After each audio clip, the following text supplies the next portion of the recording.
আজ আমরা ডুব দেব কলকাতার এক কুখ্যাত বাড়ির হাড়হিম করা কাহিনীর গভীরে। নাম তার পুতুল বাড়ি। এটা শুধু একটা ভূতের গল্প নয়, এটা এমন এক জায়গার কথা যেখানে অতীত কখনো হারিয়ে যায় না, বরং সময়ের সঙ্গে সঙ্গে আরও ভয়ঙ্কর হয়ে ওঠে। ভাবা যায় এমন এক বাড়ির চৌকাঠে যদি পা রাখতে হয় যেখানে প্রত্যেকটা কোণায় লুকিয়ে আছে একটা অন্ধকার ইতিহাস। কলকাতার পুতুল বাড়ি ঠিক তেমনই একটা জায়গা। চলুন এই রহস্যের দরজাটা একটু খুলে দেখা যাক। আমাদের এই গল্পের শুরুটা হচ্ছে কেরালা থেকে আসা এক কাপলকে দিয়ে, অর্জুন আর দেবিকা। কলকাতা শহর আর তার ইতিহাস নিয়ে তাদের মধ্যে ছিল প্রচণ্ড কৌতূহল, আর সেই কৌতূহলই তাদের এক ভয়ঙ্কর অভিজ্ঞতার দিকে ঠেলে দিয়েছিল। অর্জুন পেশায় একজন ফটোগ্রাফার, পুরনো বাড়িঘরের প্রতি তার ছিল অসম্ভব টান, আর দেবিকা তার পারফেক্ট ট্রাভেল পার্টনার।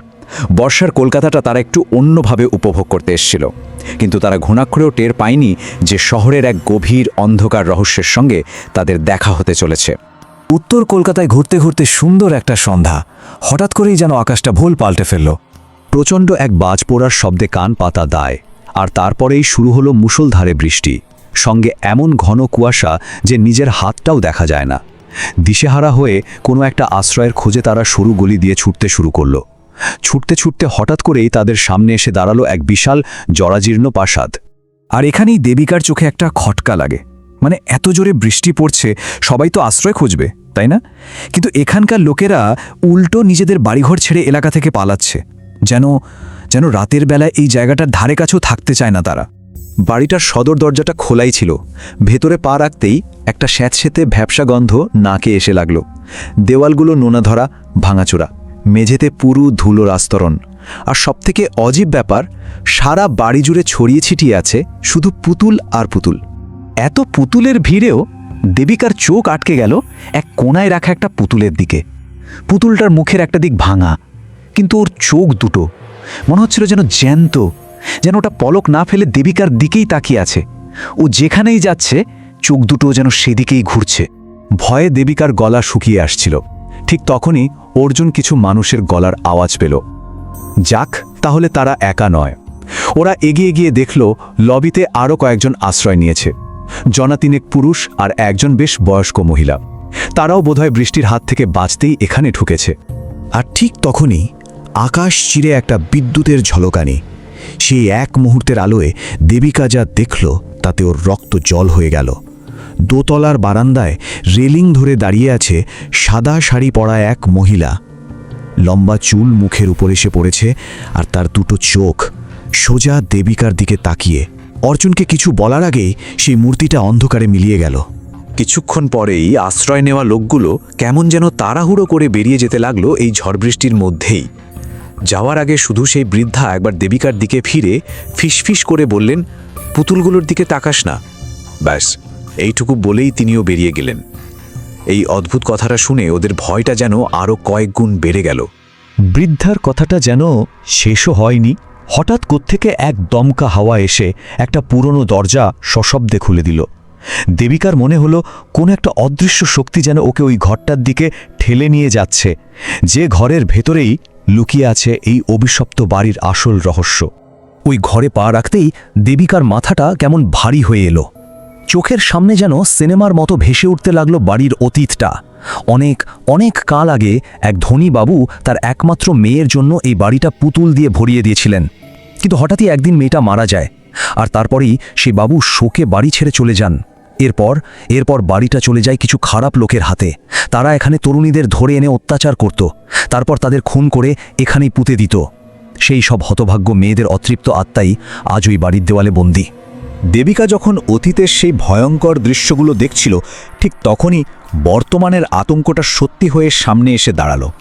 সেই আত্মাটা আর ছায়ায় লুকিয়ে থাকতে রাজি নয়। হঠাৎ ছমছম করে নূপুরের শব্দটা সিঁড়ি দিয়ে যেন ওদের দিকেই নেমে আসছে। আর তারপর সিঁড়ির ওপরে সেই সাদা শাড়ি পরা নারী মূর্তি আবার ভেসে উঠল। এবার আর শুধু দেবিকা নয়, অর্জুনও তাকে স্পষ্ট দেখতে পেল, আর দেখেই বুঝে গেল এটা কোনো মানুষ নয়। অর্জুন ভয়ে দেবিকার হাতটা খামচে ধরে বলল, দেবিকা চল, এক্ষুনি চল এখান থেকে। কিন্তু দেবিকা এক পাও নড়ল না। সে খুব ধীরে ধীরে অর্জুনের দিকে ঘুরল, আর এমনভাবে হাসল যা দেখে অর্জুনের শিরদাঁড়া দিয়ে একটা ঠান্ডা স্রোত বয়ে গেল। ওটা দেবিকার হাসি নয়। এক অচেনা হিমশীতল গলায় দেবিকার মুখ থেকে বেরিয়ে এলো, আমি এখান থেকে কোথাও যাব না। অর্জুন বুঝে গেল দেবিকার শরীরটা এখন আর ওর নিয়ন্ত্রণে নেই, ওই আত্মাটা ভর করেছে ওর ওপর। সে দেবিকাকে ঝাঁকিয়ে বলল, দেবিকা, দেবিকা, এটা তুমি নও। এক মুহূর্তের জন্য মনে হলো দেবিকা ফিরে এসেছে। ওর চোখ দিয়ে জল গড়িয়ে পড়ল, কাঁপা কাঁপা গলায় বলে উঠল, অর্জুন, বাঁচাও আমাকে। কিন্তু পরের মুহূর্তেই তার মুখটা আবার কঠিন হয়ে গেল, আর একটা অশরীরী কণ্ঠ যেন ঘরের ভেতর থেকে বলে উঠল, ও এখন আমার। কি করবে কিছুই বুঝতে পারছিল না অর্জুন। হঠাৎ করেই ওর মাথায় বিদ্যুৎ খেলে গেল। ওই ভাঙা মুখের পুতুলটা, বৃদ্ধার সেই কথাটা, পুতুলগুলোর দিকে তাকাস না। অর্জুন বুঝে গেল সব নষ্টের গোড়া ওই পুতুলটাই। দেবিকাকে বাঁচাতে হলে ওটাকে শেষ করতেই হবে। 1 সেকেন্ডও সময় নষ্ট করল না অর্জুন। পকেট থেকে লাইটারটা বের করে সজোরে ছুঁড়ে মারল পুতুলটার দিকে। দাউ দাউ করে আগুন জ্বলে উঠতেই সারা বাড়ি কাঁপিয়ে এক যন্ত্রণাকাতর তীব্র চিৎকার শোনা গেল। সে চিৎকার দেবিকার নয়, ওই আত্মার। পুতুলটা যতক্ষণ না পুড়ে ছাই হয়ে গেল, চিৎকারটা থামল না। তারপর সব শান্ত। সেই অশুভ ছায়াটা উধাও হয়ে গেছে, আর দেবিকা জ্ঞান হারিয়ে মাটিতে লুটিয়ে পড়েছে। অর্জুন কোনো মতে দেবিকাকে কোলে তুলে নিয়ে সেই অভিশপ্ত বাড়ি থেকে বেরিয়ে এলো। ঝড় বৃষ্টি তখন থেমে গেছে। সেই ভয়ঙ্কর রাতের পর ওদের মনে হয়েছিল দুঃস্বপ্নটা বোধহয় এখানেই শেষ। পরের দিন সকাল হতেই ওরা কলকাতা ছেড়ে দিল। চেয়েছিল ওই রাতের ভয়ঙ্কর স্মৃতিটাকেও চিরদিনের মতো পিছনে ফেলে আসতে। দেবিকা পরে বলেছিল অর্জুন হয়তো শুধু একটা নারী মূর্তিই দেখেছিল, কিন্তু সে দেখেছিল আরও অনেক আর্তনাদ, অনেক কান্না, অনেক অতৃপ্ত আত্মা যারা ওর মাধ্যমে মুক্তি খুঁজছিল। অনেকটা যেমন আমাদের লোককথায় শোনা যায়, মৃতদের ঠিকমতো সৎকার না হলে তারা জীবিতদের শরীরে আশ্রয় খোঁজে।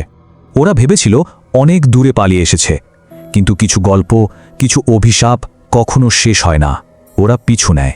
নিজেদের বাড়িতে ফিরে আসার পর বেশ কিছুদিন সব স্বাভাবিকই ছিল। ওরা প্রায় ভুলতেই বসেছিল সেই রাতের কথা। ভেবেছিল ওরা এখন একদম সুরক্ষিত। কিন্তু একদিন বিকেলে দেবিকা নিজের ঘরের জানালার বাইরে তাকালো, আর যা দেখল তাতে ওর সারা শরীর যেন বরফ হয়ে গেল। ওদের বাড়ির উঠোনে ঘাসের ওপর একটা পুতুল পড়ে আছে। সেই রাতের পর থেকে দেবিকা আর কখনো তার ঘরের জানালা খোলেনি, কারণ সে জানে বাইরে যা আছে তা শুধু ভেতরে আসার অপেক্ষায়।